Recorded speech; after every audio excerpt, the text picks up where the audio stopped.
жасайық. Осы жерде жазсаңыздар болады. Прям елестетіңіздер, егер бұғанға шейін әлі жасамаған болсаңыздар, ал жасаған болсаңыздар, онда сразу жазыңыздар. Мына жерде лайықты емес екенмін дегенге мен жауапты бердім. Енді бізге тағы да жазсаңыздар, қыздар күшті эфир болайын деп тұр, сондықтан да ыңғай келсе мен ертерек айтып ескерттім. Іңкәр алтын дейді. Сәлематсыз ба? Не қылайық, жаңағы уақытты бөліп отырақ, өйткені бұл эфир сізге, сіз үшін шығып отырғандықтан, сізге пайдалы болу үшін сізде барынша андай не қылыңыз, энергияңызды шығарыңыз, сол кезде иншаллах пайдалы болады.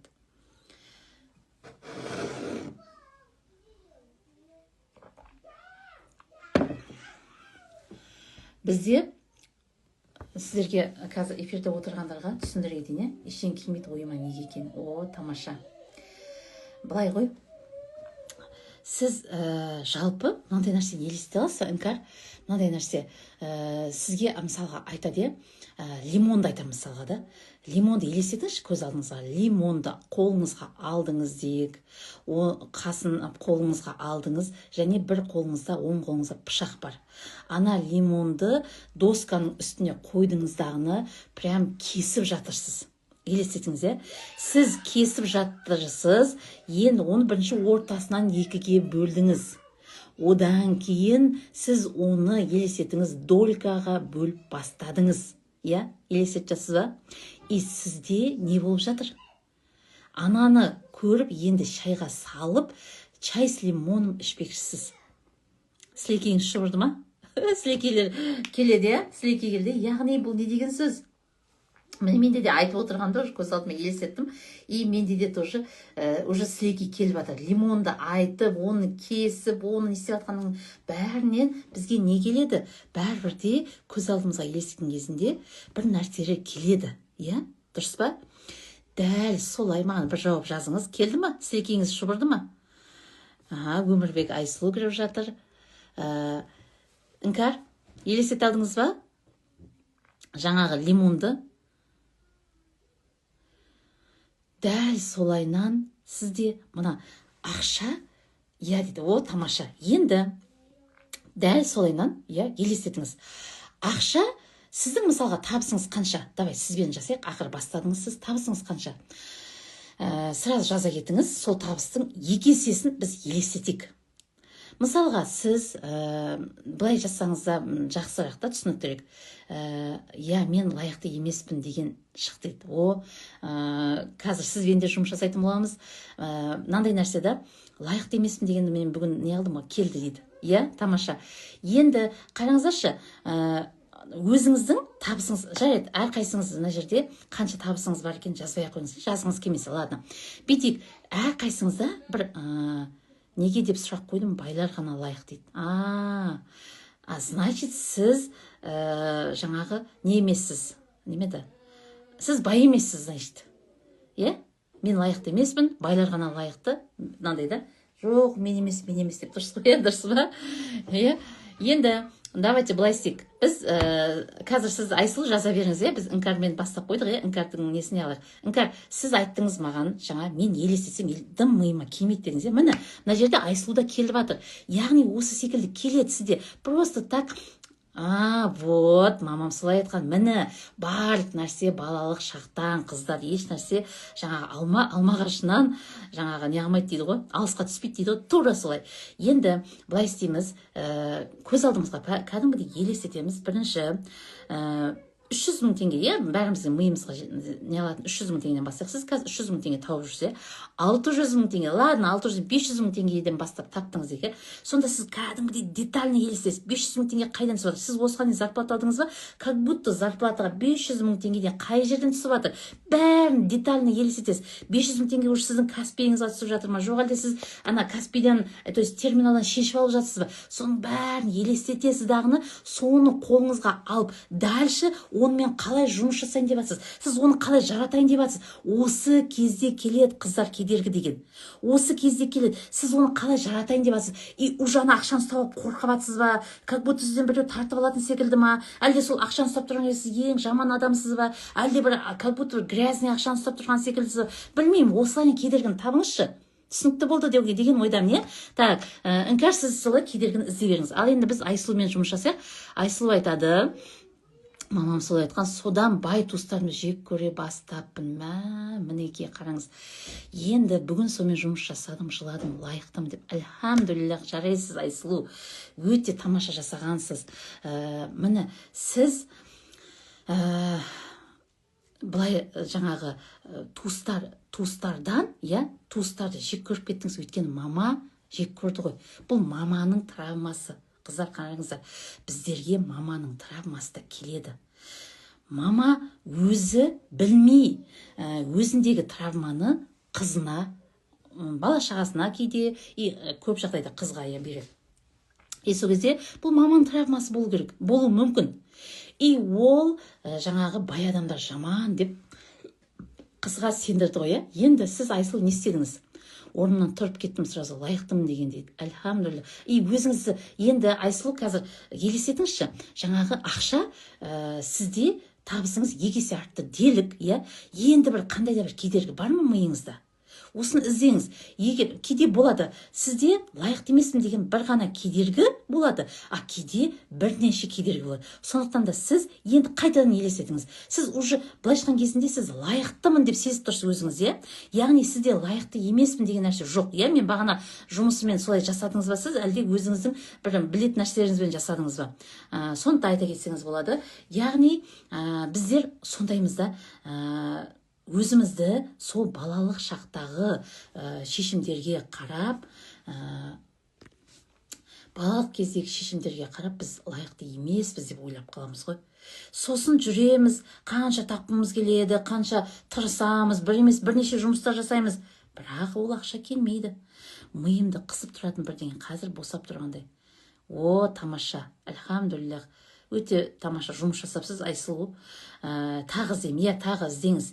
Менде денеде діріл ма, басым қатты болып кетті. Неге? Денеде діріл дейсіз ба? Сіз, яғни, мынандай нәрсе да, өзіңізден қазір сіз сұрап жатсыз ғой, хайлайф дейсіз ба? Сіз қазір өзіңізден сұрап жатсыз, яғни менің табысым артса не жаман болады дейсіз. И сізде денеңізде діріл, и басыңыз қатты болып кетті ма, сонда түсінгенім, осындай болып жатыр ғой. Егер де дәл осындай болып жатқан болса, яғни сіздің ағзаңыз қарсыласып жатыр деген сөз ғой. Миды сендіру сабағын алдым ғой дейді. Күшті. Мен бар ғой, миды сендіру деген сабақты сұмдық тәубе жасадым. Альхамдулиллах, күшті. Сіз бар ғой, Айсұлу, сізге повезло. Мен қазір миды сендіру сабағын сатпаймын ғой. Тамаша. Сізге повезло, значит, Алланың бұйырғаны. Мен қазір миды сендіру сабағын сатып атқан жоқпын. Парақшамнан көрген болсаңыз, мен оны қазір сатпайым деп шешкемін. Неге десеңіз, сіз молодец, сіз өз-өзіңізбен жасап бастадыңыз да. Сіз өз-өзіңізбен былай айтқан кезде өміріңізді өзгертуге әрекеттеніп жатсыз, и тамаша жасап жатсыз да. Бірақ маған жаңағы басқа адамдарға қиын болған не қылды да? Басқа адамдардан жетті да, қиын болып атқан ше. Әлі жасаңыз, талай жасаңыз. И сосын мен түсіндім, мен лучше өзім жасайын бұл адамдарға. Өйткені все равно біз психосоматика деген саланы оқыдық қой. Соның жаңағы несін кәдімгідей біраз ақпарат бар ғой енді бізде. Сондықтан әртүрлі адамда әртүрлі жағдай болады. Сол себепті мен өзім не істейін деп шешім қабылдаған болатын. Сіз үшін өте қуаныштымын. Енді міне хайлайф есіңізді жазсаңыз, сіздің денеңіз, миыңыз қарсыласып жатыр, Сіз бүйтіп айтыңыз. Миыңыз өз-өзіңізден қарсыласып жатырсыз ғой, жаңағы лимонды елестеткендей, не істеңіз, прям ойлаңыз, мен солай жаңағы 2 есе табыс таптым, бір конкретно сумманы айтыңыз жаңағыдай, и мен сол табысты тауып жаңағыдай барлығын елестетіңіз, соны жаратып жатқаныңызды, сол ақша сізге келіп жатқанын, ол или сізде карманда ұстайсыз ба осыған дейін, мысалы, карманда ашқан кезде сол жерде сондай ақша тұрған, әлде Каспий Голдта ұстайсыз ба, Каспий Голдта магазинге бардыңыз, ақша төлейін деп жатсыз, сіз жаңағы бір затқа ақша төлейсіз, и ашқан кезде сол ақша тұр деген секілді прям алдаңыз. Қарагөз, қарагөз, сөйтіп алдаңыз, жан жақтан алдаңыз, и сөйтіп ана миға, жаңағы қарсыласатын миды бүйтіп мына жақтан да не істеп, мына жақтан да түсіп, в общем, сол жерден бір ақпарат тауып алу керексіз ғой. Иә? Так, Айсұлу айтады, құнсыздандыру көп шықты дейді. Жыладым, айқайлап тұрып, өзіме жаным ашып дейді. Айсұлу, енді сізден бір үлкен, бір жақсы, бір нелерді күтемін, иншаллах, жаңағы өзгерістерді өмірдегі, мынандай ғой, сіз өте дұрыс жасап жасыз. Қаншама адам курстарды алаттағаны, андай, неғымайды, жұмыс жасауды қиын көреді. Ал сіз оның орнына жасап жатсыз. Және өзіңізден әлі де жасап жатсыз, әлі де талай нәрсені шығарып жатсыз. Мысалда, осы ақпараттар бар ғой, өте күшті ақпараттар болды. Мен мысалға сіздерге айтайын, бұған дейін қаншама терапиядан өттім. Менде де қаншама травмалар бар. Терапиялардан өтем, яғни терапияны мен өзіме өзім жасаймайым ғой. Міндетті түрде мен жаңағы өзім секілді психосомат қыздарға жүгінем. Сөйтем дағыны, оларға да біз анда бартер жасаймыз ғой. Мен оған жасап берсем, ол маған жасап береді деген секілді. Ол маған жасаса, мен оған жасаймын деген секілді. Бірақ мен де білмеймін, өзім әйтеуір бір қызбен ғана жасадым, досым, сол қызбен ғана үнемі соған жүгінемін. И сөйтіп жасап жүрдім. Бірақ бір кездері ой келеді маған ше. Мен неге ол қызға жүгіне берем? По мелочам болса да жүгіне берген ұят шығар. Давай мен өз-өзімен жасап көрейін деген секілді ойлар келіп бастайды маған. Содан мен жаңағы, енді бізде негізі разбор бар ғой, жалпы бізге үйреткенде, психосоматиканы үйреткен кезде разбор да бар бізде. И сол разборға салып жасаймын, бірақ все равно жаңағы қарагөз айтқандай, біздің неміз жанталасады, қарсыласады, миымыз ше. Кәдімгідей ана ответ шықпай, сол жерден жаңағы ана сабын секілді, сабынды бүйтіп судың үстінен арға ашып бері қашады ғой, тура сол секілді ұстатпайды кейде ше, болады сондай ше. Сондай бола береді менде. И сосын опять-таки тағы да мен оларға жүгінем. И сөйтіп жүрген кезімде осы бір жаңағы осы нәрсені ойлайтынмын да. Оны негізі мен былтыр да жасаған, бірақ былтыр жасаған тоже ол адамдарға ауыр болғандай көрінді дағыны. Мен онымен жұмыс жасамай кеткен болатынмын. Биыл қайтадан отырып, осы миды сендіру инструментті неге қайтадан жасап көрмеске? Неге сонымен жасап көрейінші өзім деген секілді сұрақтарды қойып жүріп өзіме, еще плюс қаншама ақпараттар естіп жүріп, өз-өзіме жасап көріп едім. Осы арқылы шығу оңай болды маған ше. Сол үшін де мен осы сабақты құрастырып шығардым. И сөйттім дағыны, осы сабақты құрастырғаннан кейін мен уже өзіме күндегісін күнде жасай берем. Мына біз адамыз ғой, біз пендеміз ғой, бізде күндегісін күнде шыға береді. Қарапайым мен мысалға осы табысқа қатысты қаншама мәрте жасадым. Мына біздің неміз, миымыз, мен түсінгенім пластина секілді. Пластина деймін ба, не? Пластилин секілді. Пластилин секілді. Сәл бір жаңағы нәрселерді, сәл жаңағы бізге ұнамайтын, өмір сүру барысында ұнамайтын нәрселер болса, сол жер бүйтіп майысып қала беретін секілді. Майысып қала беретін секілді. И сізге тағы да ақша келу сәл қиындап қалатын секілді. Осылайынан менде ақшаға қатысты қаншама рет жасадым ше. И сөйтіп мына аламдағыны осы именно миды сендіру инструментіне салам ғой. Отырам да осыған салам, отырам да осыған салам. И сөйтіп менде кәдімгідей мен уже көз алдымда менің табысым арта бастады. Менің көз алдымда уже маған ақшалар келе бастады. Көз алдымда уже былайшқан кезінде жүрмей тұрған жұмысым жүре бастады ше. И сосын ойладым ғой, неге адамдарға сатпасқа деп. Сөйтіп сатқанмын ғой, бірақ артынан тағы да түсіндім. Мен ол жерде все равно эксперимент жасап жүріп, қаншама ақпаратты тоже бөлісу керек екем. Мен ол ақпараттарды ақшаға сатып алдым, және ол ақпараттардың авторлық құқығы бар. Сол себепті мен осы жерден лучше мен өзім жасайын, маған келсін адамдар, мен жасап берейін деген мақсатта сатпағам. Бірақ бұл өте күшті болды, альхамдулилля. Мына Айсұлу, міне осы нәрсені алып, Өмірбек Айсұлу, сізге көп рахмет. Міне қаншама нәрсені жасап жатқаныңызды көріп жатырмын. Өміріңізде қаншама өзгерістер иншаллах болады. Неге десеңіз, мынандайда біз жаңа 5-ақ% санамен қалаймыз. Неше түрлі нәрсені қалаймыз. Сондай болса екен менде, ондай болса екен, анда барсам екен, мында барсам екен, осындай үйде тұрсам екен, осындай нәрсені алып жесем екен, осындай нәрсені алып кисем екен деген нәрселерді біз ойлай береміз да, 5-ақ% санамен. Ал бірақ 95% түп санада, жаңағы мынандай нәрсе тұрады да, оны алуға болмайды бізге деп ше. Неге? Өйткені ол жерде қарсылықтар шығады, ол жерде кедергілер бар. Мысалға, жаңағы 5%-да сіз айтып жатсыз, нені жаңағы табысым 2 есе артсын, 2 есе артса ғой деп мысалы қалап жатсыз, қиялдап жатсыз деген секілді. И сол кезде мына жақта түп санада ойбай 2 есе артса бізде деген сіз деген нәрселер шығады ғой. Жаңа бүйтіп жатады ғой біздің түп санамыз, егер кедергі болса ше, жоқ деген секілді. Өйткені ол жерде түп санада не бар? Түп санада бізге дәл сол нәрсеге қатысты. Жаңа мысалы осы жерде Айсұлу айтып өтті, жаңа бай адамдарды жек көріп өттім, мамам сөйтіп айтқан дейді да. Көрдіңіз бе? Ол бай болғысы келеді саналы түрде да, бірақ неде 95% түп санада бай адамдар жаман, бүйтіп тұр ғой, бүйтіп жоқ деп жолатпай тұр да. И ми бізде негіз Құдай емес, біз бәрін Аллахтан сұраймыз ғой, Алладан 5-ақ% санамен сұраймыз да. Бірақ 95% Аллахым жоқ, біз жаман жағдайға түскіміз келмейді, біз жаман болғымыз келмейді деп Аллахтан үстіп тұр да, көрдіңіз ба? Сондықтан да біз осы түп санадағы кедергілерді анықтаймыз бірінші, жаңағындай сұрақтарды қою арқылы. Сосын сол кедергілерді шығарып алғаннан кейін біз Аллахтан сұраған кезімізде бізде жаңағындай не болмайды?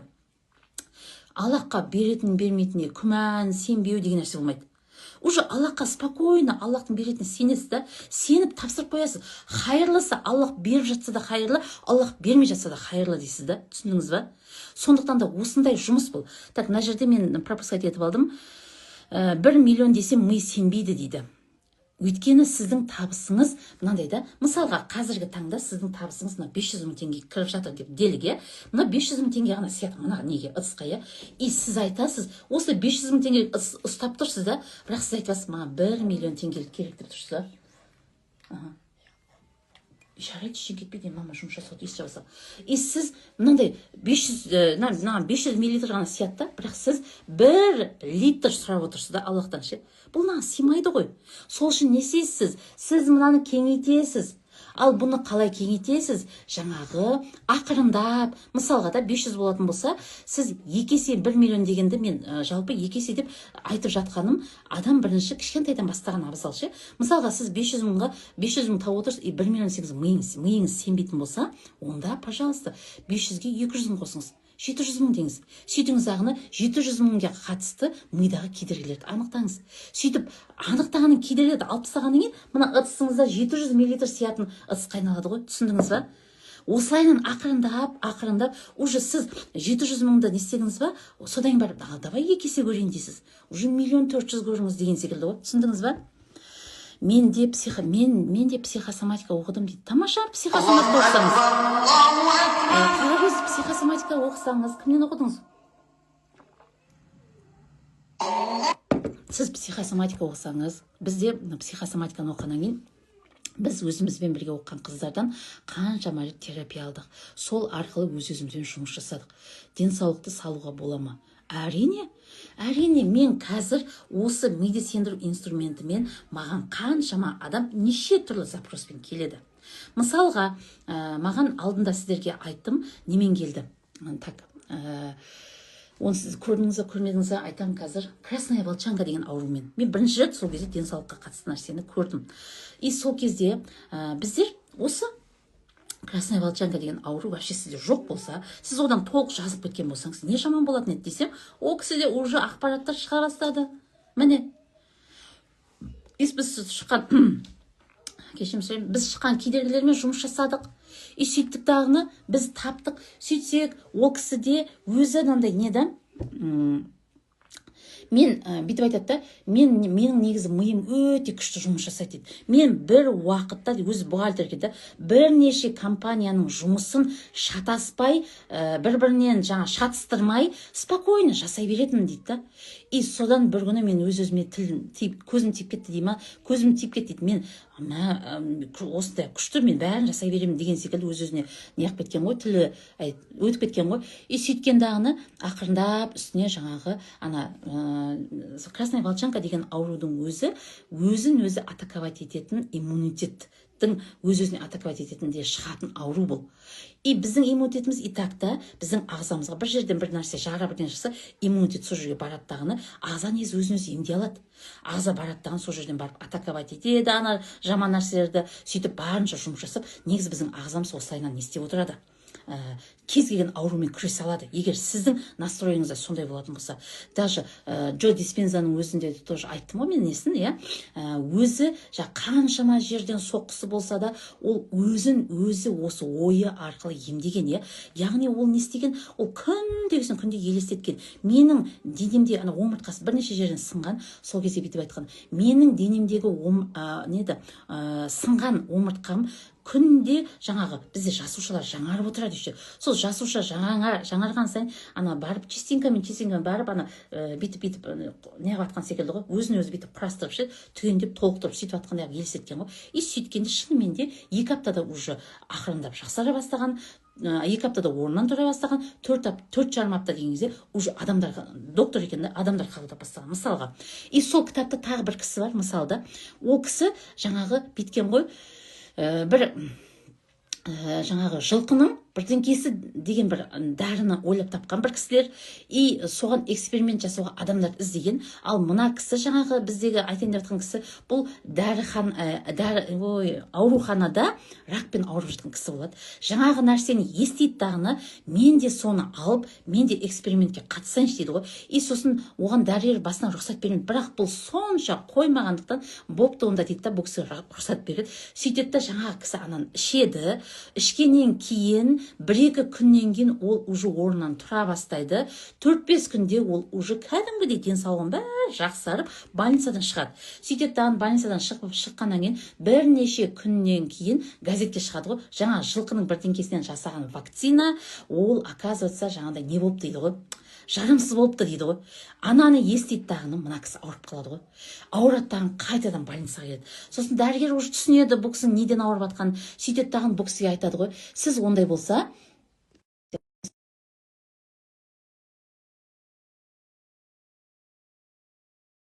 ендігі жолы мен сізге точно несін оригиналын алып беремін дейді ғой. Бұл кісі риза болады. Шынымен де аналардан тағы бір ақпарат келеді дағыны, жаңа кісі алып ішеді, содан кейін қайтадан жазылып кетеді ғой. Қазір мен айтып алайын, жазылып кетеді. И содан кейін тағы да ол заманда сондай бір газеттен бүткіл ақпараттарды оқып отыратын заман ғой. Содан жаңа кісі тағы да ақпараттан көреді, ол туралы ем вообще болды, біз медицинаға дымда пайдасы жоқ екен, бітті, оны алып тастаймыз дейді ғой. Сол кезде ана кісі қайтадан ауырады да өмірден кетіп қалады. Яғни бұны не үшін айтып отырмын? Бұның барлығы біздің миымызда, бүткіл ауру да біздің миымызда, бүткіл жаңа денемізден шығып жатқан нәрсенің бәрі миымызда да, ал біздің иммунитетіміз өте күшті нәрсе, соның барлығын өзі емдей алады ғой. Түсіндіре алдым ба? Міне сол себепті біз осылайынан жаңағы не қыламыз. Тәте, менде аутоиммунный гепатит ба? Айтыңызшы, қалай емдедіңіз дейді. Негізі, тек осы бір сұрақты қоя береміз ба өзімізге дейді. Қазір сіз қандай болады?